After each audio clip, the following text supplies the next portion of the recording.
আসসালামু আলাইকুম। সবাই কেমন আছেন? গতদিন আমরা থার্মোডাইনামিক্সের বিভিন্ন প্রসেস এবং সাইকেল নিয়ে আলোচনা করেছিলাম।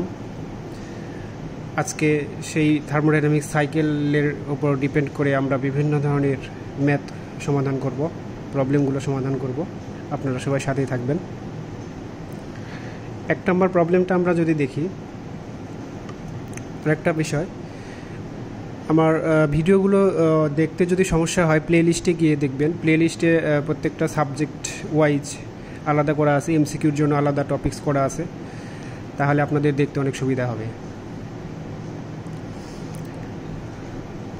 তাহলে আমরা আজকে যে অঙ্কগুলো করব এগুলো খুবই গুরুত্বপূর্ণ অঙ্ক, সেগুলো যে কোনো এক্সামের জন্য, বুয়েট থেকে শুরু করে পিএসসি বা যে কোনো এক্সামের জন্য এই অঙ্কগুলো খুবই গুরুত্বপূর্ণ। তাহলে খুব মনোযোগ সহকারে একটু দেখবেন। আশা করি এই অঙ্কগুলো দেখলে আর অন্য কোথাও কোনো অঙ্ক দেখার দরকার পড়বে না। তাহলে 1 নম্বর অঙ্কটা যদি আমরা দেখি, একটা কার্নোট ইঞ্জিন আছে, working between 650 degree kelvin and 310 degree kelvin. তাহলে একটা কার্নোট ইঞ্জিন 650 ডিগ্রি থেকে 310 ডিগ্রি ক্যালভিনে কাজ করে। আচ্ছা, produce 150 kilo joule of work.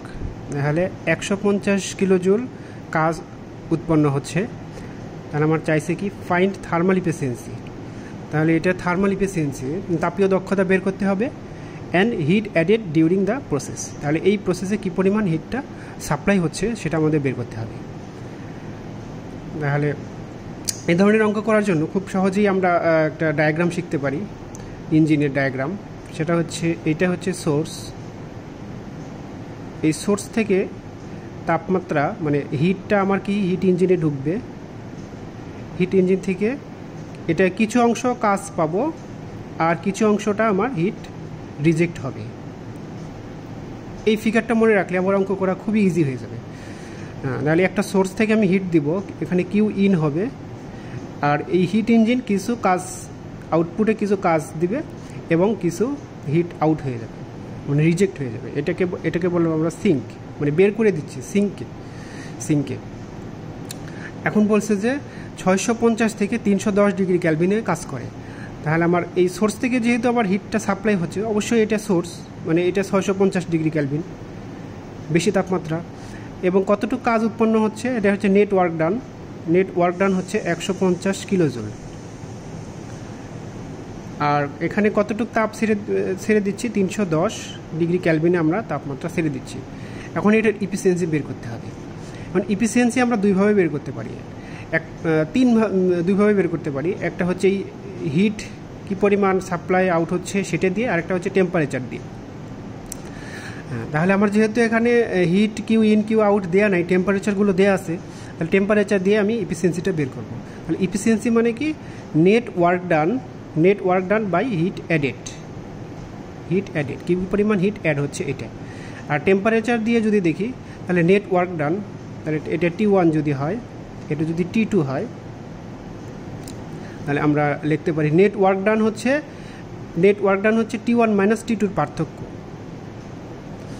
R net work ডান এখানে কিউ যদি চিন্তা করি, তাহলে Q1 মাইনাস Q2-র পার্থক্য হচ্ছে নেট ওয়ার্ক ডান। তাহলে এখানে নেট ওয়ার্ক ডান কী হবে, T1 minus T2 divided by heat add হচ্ছে কোনটা, এই T1টা হিট অ্যাড হচ্ছে। এখন এইটাই আমি যদি কিউ দিয়ে চিন্তা করি, মানে Q1 মানে Q heat in minus heat reject divided by Q in, net work done by heat added, কী পরিমাণ হিট অ্যাড হচ্ছে। তাহলে এখানে যেহেতু টেম্পারেচার দেওয়া আছে, আমরা টেম্পারেচার দিয়েই করব। তাহলে ইফিসিয়েন্সি হচ্ছে net work done by heat added. Net work done কি, দুইটা টেম্পারেচারের পার্থক্য, মানে 650 minus 310 divided by heat add হচ্ছে কত, 650।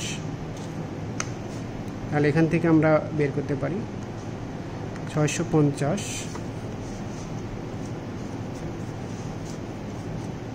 Minus 310 divided by 650। তাহলে এটাই হচ্ছে 52.3%। 100 দ্বারা গুণ করলে পার্সেন্টেজে হয়ে যাবে এত পার্সেন্ট। এখন আরেকটা জিনিস চাইছে যে কি পরিমাণ হিট সাপ্লাই হচ্ছে, কি পরিমাণ হিট অ্যাড হচ্ছে। কী পরিমাণ হিট অ্যাড হচ্ছে। এবার হিটের সূত্রটা আমরা ইউজ করি, তাহলে হিটের সূত্র net work done by heat added. তাহলে ইফিসিয়েন্সির মান কত আমরা বের করে নিলাম 0.523। নেট ওয়ার্ক ডানটা আমরা কত বের করতে পারি এখান থেকে, Q in minus Q out. তাহলে Q in minus Q out, আর এখানে দেওয়া আছে ওয়ার্ক ডানটা সরাসরি দেওয়া আছে 150, মানে কিউ ইন। তাহলে কিউ পরিমাণ কিউ ইন হচ্ছে ইঞ্জিনের ভিতরে, সেটা আমরা বের করতে পারবো। তাহলে এখানে 150কে আমরা ইফিসিয়েন্সি দ্বারা ভাগ করে দিই 0.523,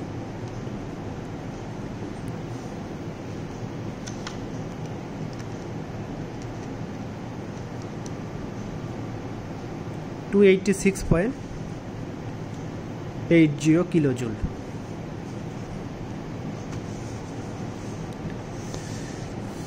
তাহলে এটা হবে অ্যান্সার।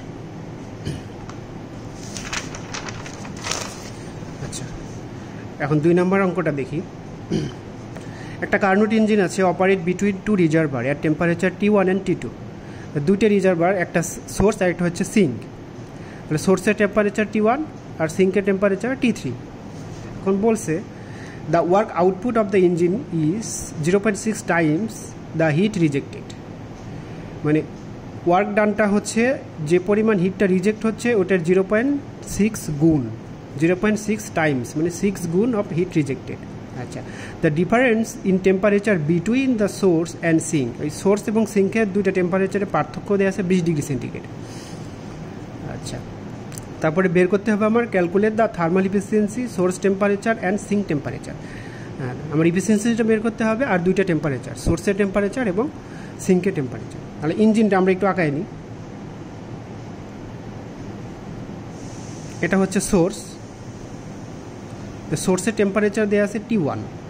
এই সোর্স থেকে আমার ইঞ্জিনে হিটটা সাপ্লাই দিতে হবে, এটা হচ্ছে আমার হিট ইঞ্জিন। সোর্স থেকে হিট ইঞ্জিনে হিটটা সাপ্লাই দিতে হবে, আর এই ইঞ্জিন কি করবে, একটা আউটপুট পাবে, সেটা হচ্ছে নেট ওয়ার্ক ডান, আর একটা হচ্ছে হিটটা রিজেক্ট করে দেবে কিউ আউট, আর একটা কিউ ইন হবে। আর যে তাপমাত্রাটা আসবে এটা সিঙ্কে ছেড়ে দেবে, এটা হচ্ছে সিঙ্ক, সিঙ্কের টেম্পারেচার T3। এটা বলে দিছে যে সিঙ্কের টেম্পারেচার T3। এখন এই সোর্স এবং সিঙ্কের দুইটা পার্থক্য দেওয়া আছে, T1 মাইনাস T3 হচ্ছে 200 ডিগ্রি সেন্টিগ্রেড, 200 ডিগ্রি সেন্টিগ্রেড। আচ্ছা, এখন আমার ইফিসিয়েন্সি কত বের করতে হবে, আর এই দুইটা টেম্পারেচার বের করতে হবে, T1 কত আর T3 কত। আর এখানে একটা জিনিস বলে দেওয়া আছে আউটপুট, এই নেট ওয়ার্ক ডানটা দেওয়া আছে 0.6 ইন্টু কিউ আউট। যে পরিমাণ হিটটা রিজেক্ট হচ্ছে তার 0.6 গুণ হচ্ছে কিউ আউট। এখন এইখান থেকে আমরা ইফিসিয়েন্সিটা বের করতে পারি। এখান যেহেতু টেম্পারেচার দেওয়া নেই, তাহলে আমরা সরাসরি এই যে এটা সূত্র ফেলতে পারি, হিটের সূত্রটা ফেলতে পারি। আর efficiency is equal to net work done by heat added. Net work done দেওয়া আছে আমার 0.6 ইন্টু কিউ আউট, আর হিট অ্যাডেড, হিট অ্যাড হচ্ছে Q in.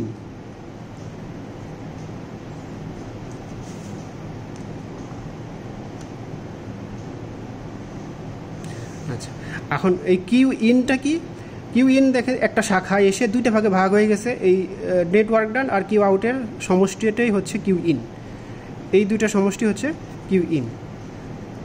0.6 into Q out divided by Q in. তাহলে আমরা কিউ ইন লিখতে পারি কি 0.6 ইন্টু কিউ আউট আর এই কিউ আউটের সমষ্টি।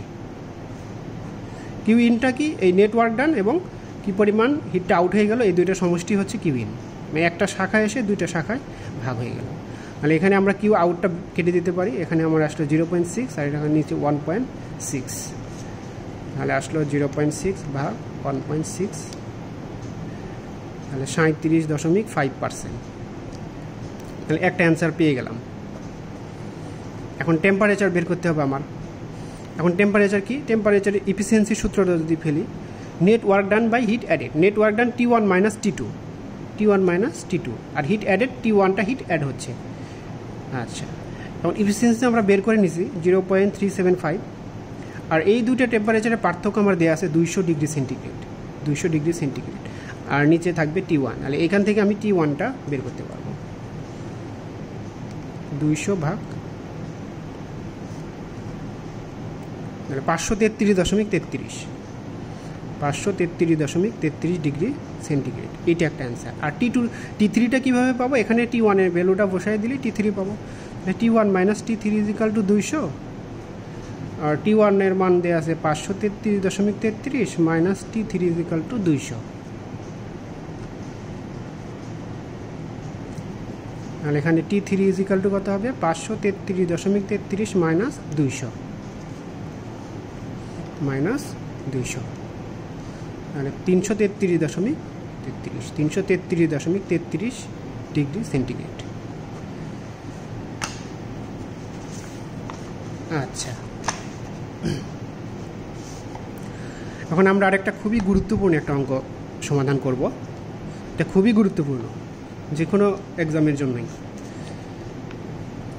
তাহলে an engineer claims his engine to develop 3.75 kilowatt. তাহলে একজন ইঞ্জিনিয়ার ক্লেম করতেছে আমার 3.75 পাওয়ার উৎপন্ন করতে পারে, একটা ইঞ্জিন 3.75 পাওয়ার উৎপন্ন করতে পারে, এটা একটা ইঞ্জিনিয়ার ক্লেম করতেছে। আচ্ছা, ক্লেম করলো।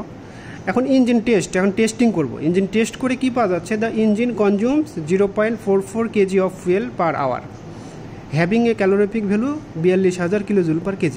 এখন ইঞ্জিনটা টেস্ট করার সময় আমার দেখা যাচ্ছে যে ইঞ্জিনটা প্রতি ঘন্টায় 0.44 কেজি ফুয়েল নিচ্ছে, এবং যে ফুয়েলটা নিচ্ছে ওই ফুয়েলের ক্যালোরিফিক ভ্যালু হচ্ছে 42,000 kJ/kg।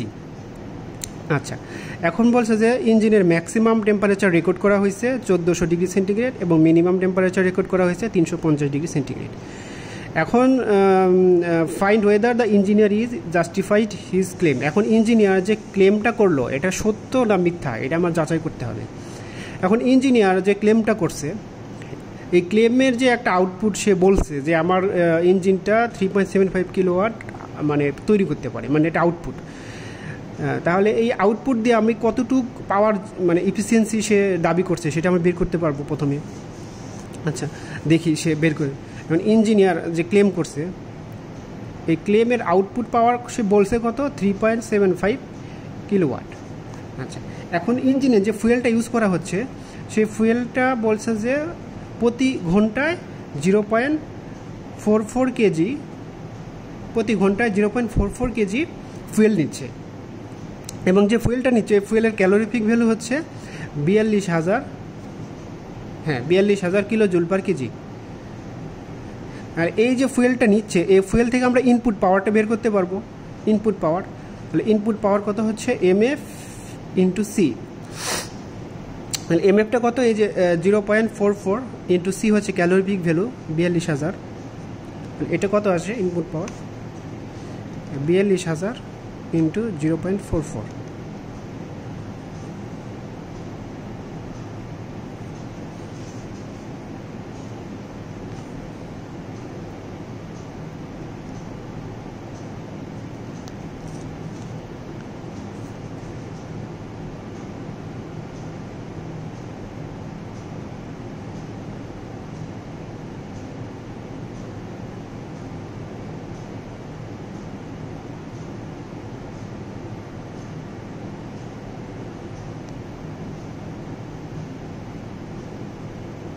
আচ্ছা, এটা হচ্ছে ঘন্টায় দেওয়া আছে, তো এটা সেকেন্ডে কনভার্ট করতে হবে। সেকেন্ডে কনভার্ট করলে 3600 দ্বারা ভাগ হবে,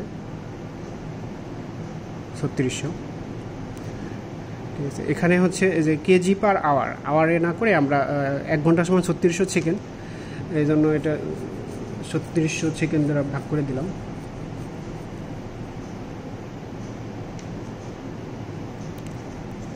তাহলে এত কিলো ওয়াট। আচ্ছা, এখন আমরা এই যে ক্লেম করলো, এই ক্লেমের যে ইফিসিয়েন্সি, কী পরিমাণ ইফিসিয়েন্সি সেটা আমরা বের করতে পারি। তাহলে আউটপুট বাই ইনপুট, ইফিসিয়েন্সি হচ্ছে আউটপুট বাই ইনপুট। তাহলে আউটপুট পাওয়ার আর হচ্ছে ইনপুট পাওয়ার। তাহলে এই যে ক্লেম করছে আউটপুট পাওয়ার, এটা কত? 3.75। আর এটার ইনপুট কত? মেশিনের ইনপুট হচ্ছে 0.44 × 4200, আর 3600 নিচে আছে, এটা উপরে উঠে গেল। তাহলে এটার ইফিসিয়েন্সি কত একটু দেখি। 3.75 × 3600 ভাগ 0.44 ইন্টু 42,000,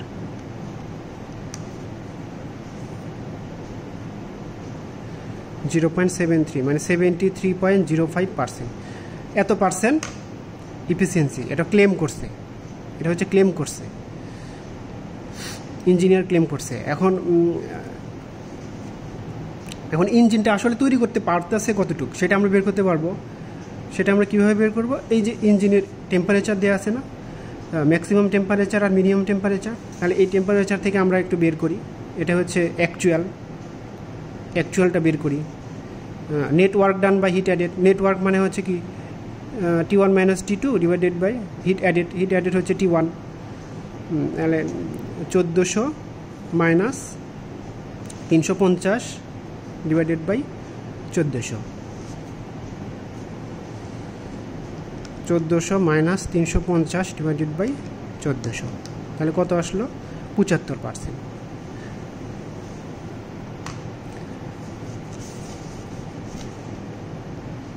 আচ্ছা, এখানে একটু ভুল হয়েছে, এটা সেলসিয়াসে করে নিতে হবে, এটা ক্যালভিনে নিতে হবে, এটা সেলসিয়াসে দেওয়া আছে।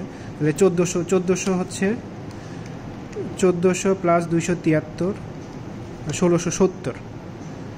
এই ভুলটা অনেকে করবে, এই ভুলটা করা যাবে না।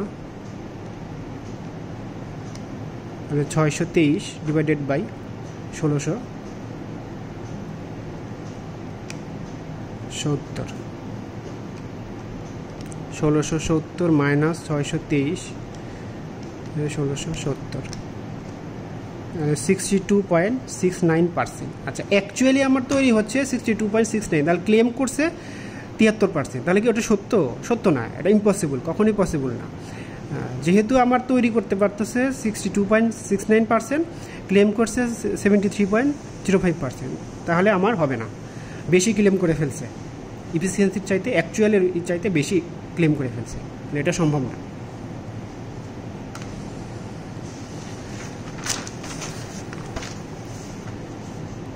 আমরা আর একটা অঙ্ক দেখব, এটা লাস্ট অঙ্ক।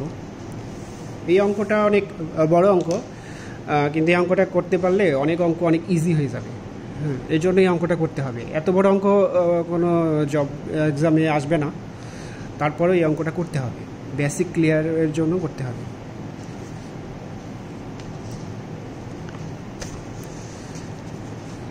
আচ্ছা, তাহলে আমরা একটু অঙ্কটা একটু দেখে নিই। বলছে যে একটা Carnot cycle works with isentropic compression ratio 5। তাহলে একটা কার্নোট সাইকেলের আইসেন্ট্রপিক কম্প্রেশন রেশিও 5 দেওয়া আছে অ্যান্ড আইসোথার্মাল এক্সপানশন রেশিও 2। তাহলে একটা কার্নোট সাইকেলে তো 4টে প্রসেস থাকে, 2টা কনস্ট্যান্ট টেম্পারেচার আর 2টা adiabatic process. The volume of air at the beginning of the isothermal expansion is 0.3 metre cube. আচ্ছা, যখন এক্সপানশনটা শুরু হচ্ছে আইসোথার্মাল এক্সপানশন, তখন ওটার ভলিউম দেওয়া আছে 0.3 metre cube. If the maximum temperature and pressure is limited to 550 kelvin and 21 bar. তাহলে এই যে কার্নোট সাইকেলের ম্যাক্সিমাম টেম্পারেচার দেওয়া আছে 550 এবং প্রেশার দেওয়া আছে 21 বার। ডিটারমাইন। এখন মিনিমাম টেম্পারেচার বের করতে হবে, থার্মাল ইফিসিয়েন্সি বের করতে হবে, সবগুলো পয়েন্টের প্রেশার বের করতে হবে, চেঞ্জ অফ এন্ট্রপি বের করতে হবে, দ্য আইসোথার্মাল এক্সপানশন প্রসেসের ক্ষেত্রে আমার এন্ট্রপিটা বের করতে হবে, change in entropy, and work done per cycle, work ডানটা বের করতে হবে, এবং মিন ইফেক্টিভ প্রেশার, কী পরিমাণ মিন ইফেক্টিভ প্রেশার ইঞ্জিনের সিলিন্ডারের ভিতরে যে কার্যকরী যে প্রেশারটা সেটাকে বলে মিন ইফেক্টিভ প্রেশার, সেটা বের করতে হবে। The take ratio of specific heat 1.4, মানে গামার মান দিয়ে আছে 1.4। অনেক কিছু চাইছে, এই অঙ্কটা দেখে ঘাবড়ানোর কিচ্ছু নাই। আমরা ফিগারটা দেখলে আসলে অঙ্কটা অনেক ইজি হয়ে যাবে। নাহলে আমরা প্রথমে কার্নোট সাইকেলের ফিগারটা আঁকাই নিই।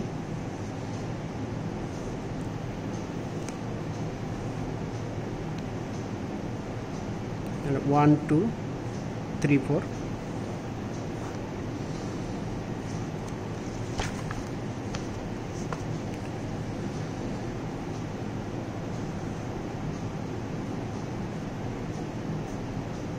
One two three four.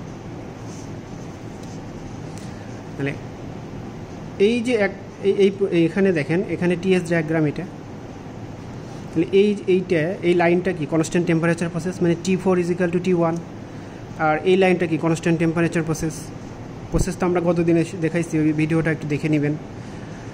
এটা হচ্ছে কনস্ট্যান্ট টেম্পারেচার প্রসেস। তাহলে এটা T3 = T2, তাহলে এই যে এখানে হচ্ছে এটা কনস্ট্যান্ট টেম্পারেচার। আর 4 থেকে 1 এটা হচ্ছে কম্প্রেশন প্রসেস, এটা হচ্ছে অ্যাডিয়াবেটিক কম্প্রেশন, আইসোথার্মাল কম্প্রেশন, এটা হচ্ছে আইসোথার্মাল এক্সপানশন। আমার এইখানে হিটটা ইন হবে আর এই দিক দিয়ে হিটটা আউট হবে। তার মানে অ্যাডিয়াবেটিকে তাপ ঢুকবেও না আর তাপ বেরো হতে পারবে না। এই কন্ডিশনটা মাথায় রাখতে হবে, মানে Q = 0, অ্যাডিয়াবেটিকে Q = 0 হয়। তাহলে আমার এই দিক দিয়ে হিট ইন হচ্ছে, এই দিক দিয়ে হিট আউট হচ্ছে। আচ্ছা, এখন যে মানগুলো দেওয়া আছে এই মানগুলো আমাদের প্রথমে লিখতে হবে। আচ্ছা, মানগুলো যদি প্রথমে লিখি, বলছে যে আইসেন্ট্রপিক কম্প্রেশন রেশিও 5। তাহলে আইসেন্ট্রপিক কম্প্রেশন রেশিও কোনটা? আইসেন্ট্রপিক কম্প্রেশন রেশিও তাহলে 1 থেকে 2, এটা একটু ভুল হয়েছে।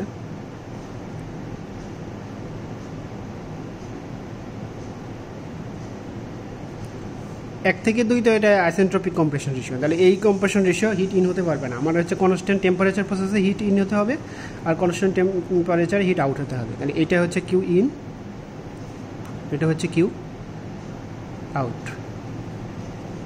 তাহলে আমার কী দেওয়া আছে? Isentropic compression ratio. আইসেন্ট্রপিক কোনটা? 1 থেকে 2। এই 1 থেকে 2 এ কম্প্রেশন রেশিও দেওয়া আছে 1 থেকে 2। তাহলে আমার V2/V1 দেওয়া আছে হচ্ছে 5, এই 1 থেকে 2 প্রসেসটার জন্য। আবার দেওয়া আছে কি? Isothermal expansion ratio. এই আইসোথার্মাল এক্সপানশন মানে কি? Constant temperature. আইসোথার্মাল বলতে তো আমরা কনস্ট্যান্ট টেম্পারেচারকে বুঝি। আইসোথার্মাল এক্সপানশন কোথায় হচ্ছে? এইখানে হচ্ছে, এই জায়গায়, এই প্রসেসটা, এটা হচ্ছে আইসোথার্মাল এক্সপানশন। এইখানে RE এক্সপানশন দেওয়া আছে হচ্ছে 2। The volume of air at the beginning of the isothermal expansion. Isothermal এক্সপানশনের শুরুতেই ভলিউম দেওয়া আছে কত? 0.3। আইসোথার্মাল এক্সপানশনের শুরু কোনটা? এটা হচ্ছে আইসোথার্মাল এক্সপানশন প্রসেস। এই প্রসেস শুরু হচ্ছে V2 দেওয়া আছে 0.3 মিটার কিউব।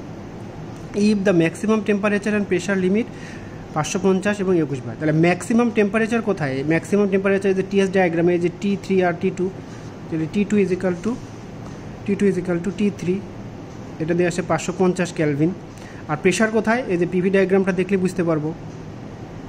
তাহলে প্রেশার কোথায়? ম্যাক্সিমাম প্রেশার কোথায়? এই যে P2 হচ্ছে ম্যাক্সিমাম প্রেশার হচ্ছে দেওয়া আছে 21 বার। আর কি দেওয়া আছে? আর কিছু দেওয়া নাই। এখন আমরা একটা একটা করে মান সব বের করব। এখন এই যে অ্যাডিয়াবেটিক প্রসেস 1 থেকে 2, এই অ্যাডিয়াবেটিক প্রসেসের জন্য আমার যে সূত্রগুলো অ্যাপ্লাই করতে হয় সেই সূত্রগুলো একটু আমরা দেখে নিই। সেটা হচ্ছে এই টেম্পারেচার, মানে এখান থেকে কম্প্রেশন শুরু হয়েছে, কম্প্রেশন হয়ে এই যে শেষ হয়েছে এখানে টেম্পারেচার T2, এই T2 দুইটা সূত্র দিয়ে বের করতে পারবো। একটা হচ্ছে কনস্ট্যান্ট কম্প্রেশন রেশিও আর একটা হচ্ছে প্রেশার রেশিও। এই দুইটা দিয়ে বের করা যায়। তাহলে কম্প্রেশন রেশিওর যদি সূত্র ফেলি তাহলে RC সমান T2 = T1, মানে এই T2টা বের করব, তাহলে T1 × R⁻⁻1। এটা হচ্ছে কম্প্রেশন রেশিওর দিয়ে এই T2টা বের করলাম। আর যদি প্রেশার রেশিও দিয়ে বের করি তাহলে T1, মানে পিছনেরটা, T1 × R⁻⁻1/γ। এইভাবে সূত্রটা মনে রাখলে কি হয়? কোনো জটিলতার সৃষ্টি হয় না, অনেক অঙ্ক অনেক সহজে করা যায়। আমি এই জন্য এই নিয়মটা দেখালাম। এটা হচ্ছে এই টেম্পারেচারটা বের করার সূত্র, এই টেম্পারেচার T2টা বের করা। তাহলে আমার এইখানে কি কম্প্রেশন রেশিওটা দেওয়া আছে, তাহলে আমি এই সূত্রটা ইউজ করতে পারি T2টা বের করার জন্য। আচ্ছা, T2 তো দেওয়া আছে, আমরা T1টা বের করতে পারবো। T2 = T1 R⁻⁻1। তাহলে T2 কত দেওয়া আছে? 550 কেলভিন, 550। মানে T1 আমরা বের করব, RC হচ্ছে 5 আর গামার মান দেওয়া আছে 1.4, তাহলে 1.4 - 1। এখান থেকে T1টা বের করতে পারবো। 550 ভাগ 0.4, 288.92 কেলভিন। এটা একটা অ্যান্সার,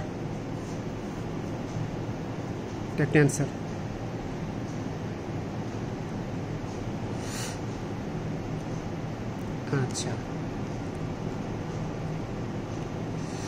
এখন আমি যদি এই সূত্রটা ইউজ করি তাহলে প্রেশার রেশিওটা তো পেয়ে যাবো এখান থেকে। এখানে প্রেশার রেশিও তাহলে T2 = T1 RP power gamma minus 1/গামা।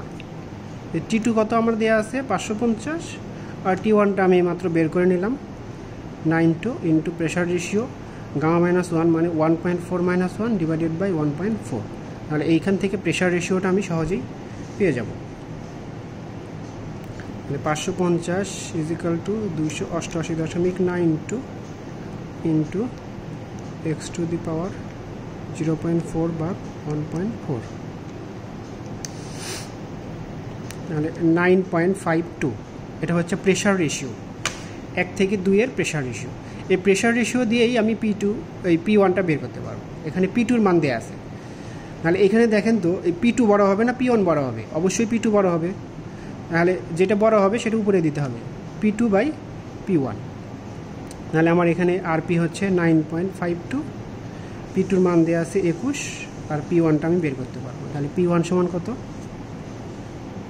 21 ভাগ যেটা পেলাম 2.206 বার, 2.206 বার। আচ্ছা তাহলে এখানে আমি প্রেশারটা পেলাম, তাহলে 1 থেকে 2-এ আমি সব মানগুলো পেলাম। এখন দেখেন এই 2 থেকে 3 কনস্ট্যান্ট টেম্পারেচার প্রসেস। তাহলে এই 2 নম্বর পয়েন্টে V2টা জানা আছে কিন্তু V1টা জানা নাই। V1টা আমি বের করে নিই।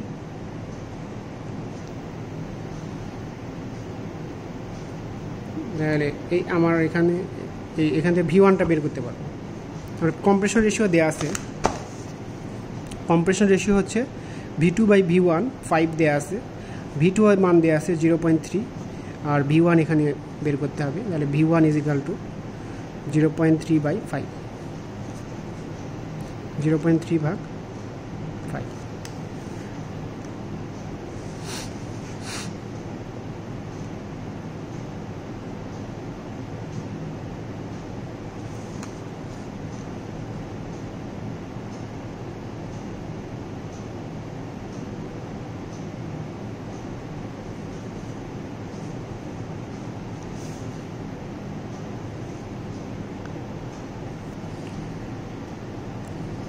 সরি এখানে একটু ভুল হয়েছে, V2/V1 হবে না, বড়টা বাই ছোটোটা হবে। বড়টা সবসময় উপরে হবে।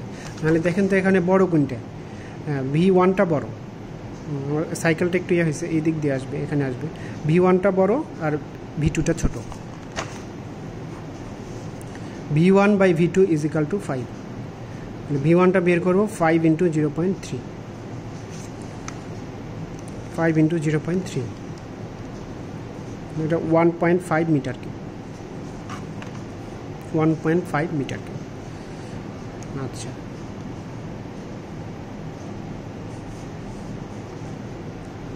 তাহলে এখানে দেখেন এক্সপানশন রেশিওটা দেওয়া আছে না আমার। এই এক্সপানশন রেশিও মানে আইসোথার্মাল এক্সপানশন, কনস্ট্যান্ট টেম্পারেচারে এক্সপানশন রেশিও। এক্সপানশন রেশিও মানে কি V3/V2, যেহেতু V3 বড় এখানে বোঝা যাচ্ছে V3 বড় আর V2 ছোট, V3/V2-র মান দেওয়া আছে। তাহলে এখান থেকে আমি V3 মানটা বের করে আনতে পারবো। V3/V2 = 2 দেওয়া আছে।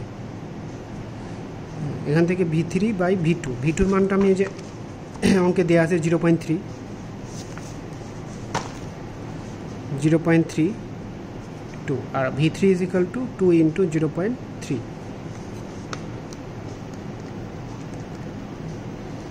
তাহলে আসলো 0.6 মিটার কিউব।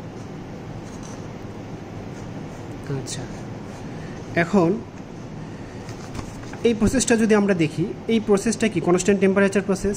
এই প্রসেসে কনস্ট্যান্ট টেম্পারেচার যে রিলেশন, সেই রিলেশনটা আমরা ফেলতে পারি এখানে।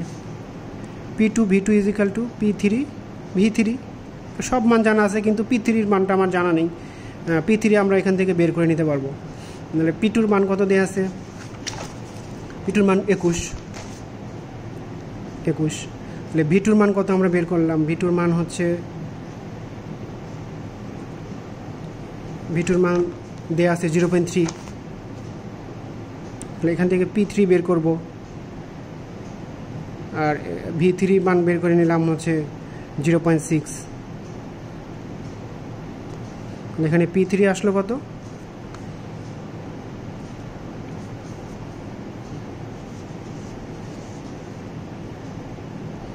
একুশ ইন্টু 0.3 ভাগ 0.6, 10.5 বার। একটা অ্যান্সার। আচ্ছা, এখন আমরা যদি এখানে প্রেশার জানি, এখানে প্রেশার রেশিওটা জানি। প্রেশার রেশিও কত বের করে নিয়েছিলাম? 9.52। আচ্ছা, এখানে যে প্রেশার রেশিওটা থাকবে, এখানেও প্রেশার রেশিওটা সেম হবে। এখানে যে কম্প্রেশন রেশিওটা থাকবে, এখানে কম্প্রেশন রেশিওটা কম্প্রেশন রেশিওটা সেম হবে। এখন প্রেশার রেশিওটা এখানে আমরা জানি, তাহলে এখান থেকে আমরা T4টা বের করতে পারবো, P4টা বের করতে পারবো। নাহলে আমরা জানি P3/P4 is equal to 10.5, 9.52, 9.52। যেখানে আমরা বের করে নিচ্ছি দুইটা ratio, 9.52 is a pressure ratio, 9.52 is equal to, এখানে P3 মান কত? 10.5 divided by P4। এখান থেকে আমরা P4টা বের করতে পারবো। তাহলে 10.5 divided by 9.52 আসলে কত? 1.1029 বার।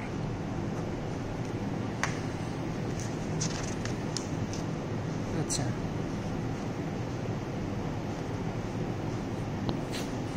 এখন এটার আয়তনটা বের করতে হবে, এই V4টা বের করতে হবে। V4, তাহলে এই কনস্ট্যান্ট টেম্পারেচার প্রসেসে যদি আমরা সূত্রটা ফেলি, তাহলে আমরা V4টা পেয়ে যাব। তাহলে এখানে আমরা V4টা বের করি। P1 V1 is equal to P4 V4, যেহেতু কনস্ট্যান্ট টেম্পারেচার প্রসেস। P1টা কত? P1টা আমরা বের করছি 2.206। V1টা বের করছি 1.5। P4 বের করলাম 1.1029, আর V4টা বের করি, তাহলে কত আসে? 2.206 ইন্টু 1.5 বা 1.1029, 3 মিটার কিউব। ভলিউমটা বের করে নিলাম V4-এর। আর কি চাইছে আমার?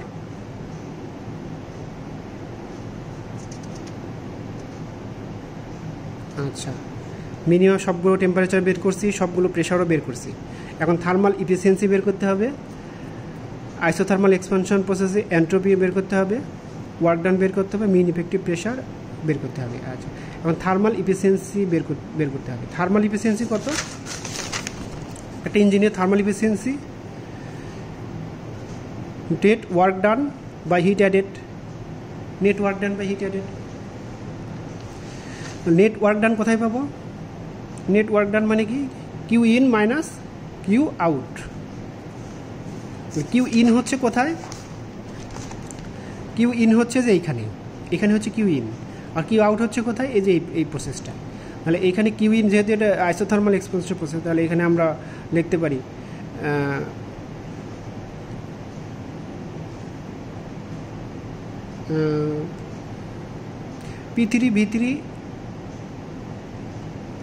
P3 ln, এটা এক্সপানশন রেশিও। আমরা কনস্ট্যান্ট টেম্পারেচারে শিখছি না, P3 ln into expansion ratio থাকলে এক্সপানশন রেশিও, কম্প্রেশন রেশিও হলে কম্প্রেশন রেশিও। যেহেতু এটা এক্সপানশন হচ্ছে, এই জন্য এক্সপানশন রেশিও। এবার আউটটা কত হচ্ছে? আউট হচ্ছে যে এখানে P1 V1 into expansion ratio. Expansion ratio কিন্তু same, P1 V1 ln expansion ratio. তাহলে এখানে P3 কত?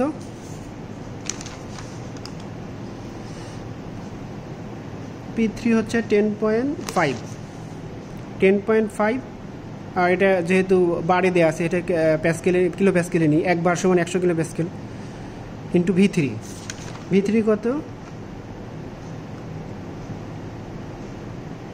V3 হচ্ছে 0.6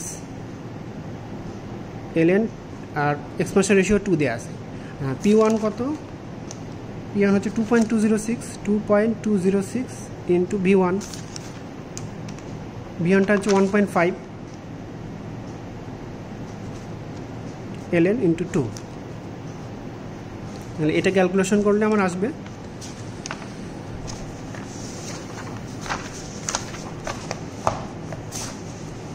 27.3 কিলো জুল, 27.3 কিলো জুল। তাহলে এটা হচ্ছে নেট ওয়ার্ক ডান পাইলাম। এখান থেকে আমরা ইফিসিয়েন্সিটা বের করতে পারবো না? ইফিসিয়েন্সি মানে কি, net work done divided by heat added. তাহলে এটা হচ্ছে নেট ওয়ার্ক ডান 207.3, আর হিট অ্যাড কোনটা, এটা হচ্ছে হিট অ্যাড, এই মানটা 10.5 ইন্টু 100 ইন্টু 0.6 ln 2, একবারে বসায় দিলাম।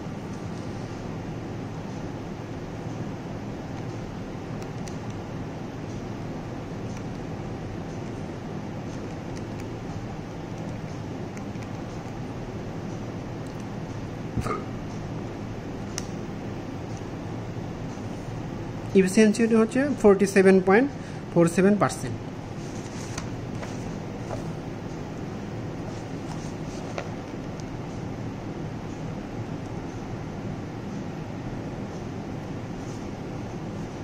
আচ্ছা,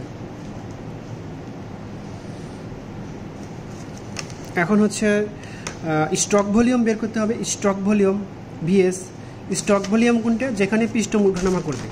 পিস্টনটা আমার কথায় উঠানামা করতেছে, পিস্টনটা আমার দেখেন এই যে এখান থেকে শুরু করে এই পর্যন্ত এই জায়গাটুকে পিস্টন উঠানামা করতেছে। তাহলে এইটুক ভলিউমটা আমার হচ্ছে স্টক ভলিউম। তাহলে আমার V3 মাইনাস V2 যদি করতে পারি তাহলে স্টক ভলিউমটা পেয়ে যাব।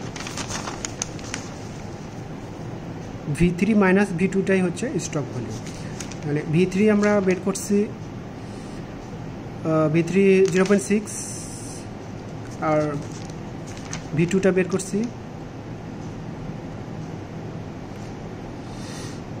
V2 0.3,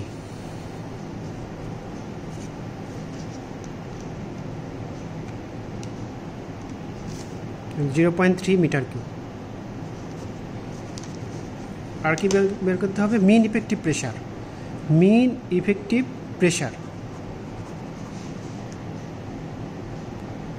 মিন ইফেক্টিভ প্রেশার কোনটা, সিলিন্ডারের ভেতরে যে প্রেশারটা তৈরি হয় সেটা হচ্ছে মিন ইফেক্টিভ প্রেশার। তাহলে এই প্রেশার মানে নেট ওয়ার্ক ডান আর এই স্টক ভলিউম, এই দুইটা রেশিও।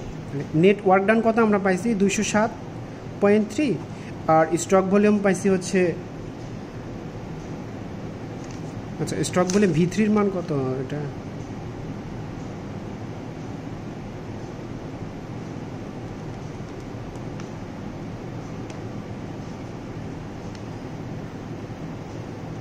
আচ্ছা ঠিকই আছে, V3 মান হচ্ছে 0.6, নেট ওয়ার্ক ডান 207.3, আর স্টক ভলিউম হচ্ছে 0.3। তাহলে এখানে আমরা কত পাই, 207.3 বা 0.3, 207.3 ভাগ 0.3, 691 কিলো জুল। তাহলে এই ওয়ার্ক ডানের একক হচ্ছে কিলো জুল, আর ভলিউমের একক হচ্ছে মিটার কিউব। আচ্ছা, এই এককটা আরেকভাবে থাকতে পারে, সেটা হচ্ছে জুল মানে কি নিউটন মিটার। এই জুল মানে লিখতে পারি আমরা নিউটন মিটার, আর নিচে একটা মিটার কিউব থাকলো, তাহলে এই মিটার কেটে গেলে একটা মিটার স্কোয়ার নিচে থাকে, তাহলে 691 kilo newton per metre square. এই এককটাও লেখা যাইতে পারে, আবার এটাও লেখা যাইতে পারে। আর একটা জিনিস বের করতে হবে, সেটা হচ্ছে এন্ট্রপি চেঞ্জ। কোথায় এন্ট্রপি চেঞ্জটা বের করতে হবে, এই যে আইসোথার্মাল এক্সপানশন প্রসেসে এখানে এন্ট্রপি চেঞ্জটা বের করতে হবে, এই প্রসেসটায়। মানে এখানে এন্ট্রপি চেঞ্জের সূত্রটা আমরা একটু যদি অ্যাপ্লাই করি,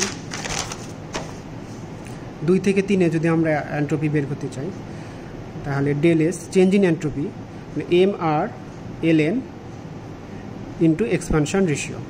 তাহলে এমআর আমরা এটা অবশ্যই ফাইনাল যে পয়েন্টটা থাকবে সেটার জন্য নিতে হবে। তাহলে এটা P3V3/T3 ln RE। তাহলে P3-র মান কত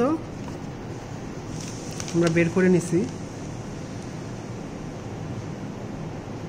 P3 10.5 বের করছি। P3 10.5 এটা 100 দ্বারা গুণ করলে কিলো প্যাসকেলে চলে যাবে। আর V3 হচ্ছে 0.6। T3 টেম্পারেচার দেওয়া আছে 550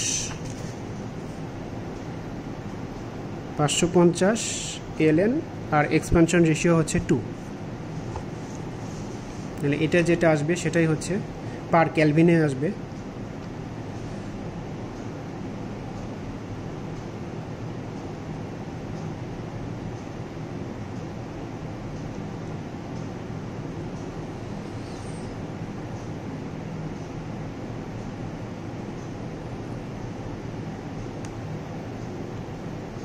আচ্ছা, এটা P2 হবে, P2V2/T2 ইনিশিয়াল পয়েন্টটা হবে, এটা ইনিশিয়াল পয়েন্ট। হ্যাঁ, P2V2/T2 এটা একটা মাথায় রাখতে হবে। ইনিশিয়াল ভ্যালুটা এটা হচ্ছে 21 × 100। V2 হচ্ছে 0.3 আর T2 হচ্ছে 550।